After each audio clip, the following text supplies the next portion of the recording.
നമസ്കാരം. ഈ സ്റ്റാമ്പിങ്ങിലെ അനിശ്ചിതത്വം അവസാനിച്ചിട്ടില്ല. മുദ്രപത്രം കിട്ടാതെ ജനം നെട്ടോട്ടത്തിൽ. അടിക്കടിയുണ്ടാവുന്ന സോഫ്റ്റ്വെയർ അപ്ഡേറ്റുകളും നെറ്റ്വർക്കിന്റെ ലഭ്യതക്കുറവും കാരണം ഈ സ്റ്റാമ്പിംഗ് പ്രതിസന്ധിയിലാകുമ്പോൾ മുദ്രപത്രത്തിന് ട്രഷറിയിലേക്ക് ഓടുകയാണ് ജനം. എന്നാൽ എവിടെയുള്ളതാകട്ടെ 500-ന്റെയും 1000 രൂപയുടെയും മുദ്രപത്രങ്ങൾ മാത്രം. 50-100 രൂപയുടെ മുദ്രപത്രത്തിനാണ് കടുത്ത ക്ഷാമം നേരിടുന്നത്. ഇതുമൂലം 500-ന്റെയും 1000-ന്റെയും മുദ്രപത്രങ്ങൾ വാങ്ങി ചെറിയ ആവശ്യത്തിന് വലിയ തുക നഷ്ടമാക്കേണ്ട സ്ഥിതിയാണ്.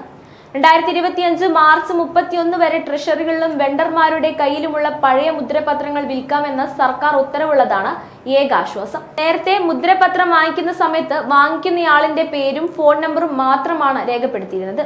ഇപ്പോൾ എന്താണ് ആവശ്യം? കരാറിൽ ഏർപ്പെടുന്ന ആളുകളുടെ വിവരങ്ങളും രേഖപ്പെടുത്തണം. ഇതിന് കുറെ കൂടി സമയം ആവശ്യമായതിനാൽ ഓഫീസുകളിൽ തിരക്കുണ്ടാവുന്നതിന് കാരണമാകുന്നെന്നാണ് വെണ്ടർമാർ പറയുന്നത്. വാടക കരാറുകൾക്കുള്ള മുദ്രപത്രങ്ങൾ 200, 500 എന്നീ വിലകളിൽ ലഭ്യമായിരുന്നു.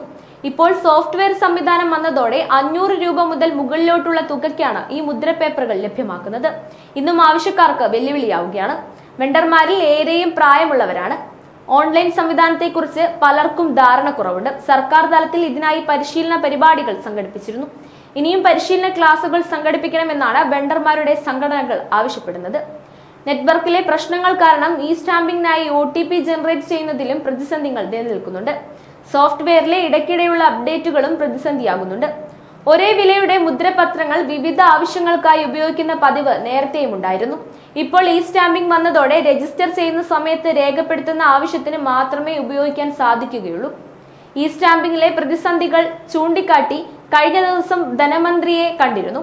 സോഫ്റ്റ്വെയറിന്റെ കാര്യക്ഷമത വർദ്ധിപ്പിക്കാനുള്ള പ്രവർത്തനങ്ങൾ എത്രയും പെട്ടെന്ന് പൂർത്തിയാക്കാമെന്ന് ഉറപ്പ് നൽകിയിട്ടുമുണ്ട്. ഓരോ ജീവിതവും ഓരോ കഥകളാണ്, വേറിട്ട കഥകളുടെ ഒരു കൂട്ടായ്മ. വേണമെങ്കിൽ നമുക്കതിനെ ഒരു നോവലെന്ന് പേരിടാം. അതുപോലൊരു നോവലല്ലേ നിങ്ങളുടെ ജീവിതവും? എന്താ, ശരിയല്ലേ? നിങ്ങളുടെ അനുഭവങ്ങൾ, കഥകൾ എന്തുമായിക്കൊള്ളട്ടെ, അത് കേൾക്കാൻ DNA ന്യൂസിലൂടെ ഞാൻ എത്തുന്നു. കഥ പോലൊരു ജീവിതം, അതിനായി ഞാൻ നിങ്ങൾക്ക് വേണ്ടി കാത്തിരിക്കുന്നു. നമുക്ക് ഒന്നിച്ച് കാണാം, കുറേ കാര്യങ്ങൾ സംസാരിക്കാം, വേദനകൾ പങ്കിടാം. നിങ്ങളുടെ വിഷയങ്ങൾ, അനുഭവങ്ങൾ അത് ഞങ്ങളെ അറിയിക്കേണ്ട വിലാസം താഴെ കൊടുക്കുന്നു.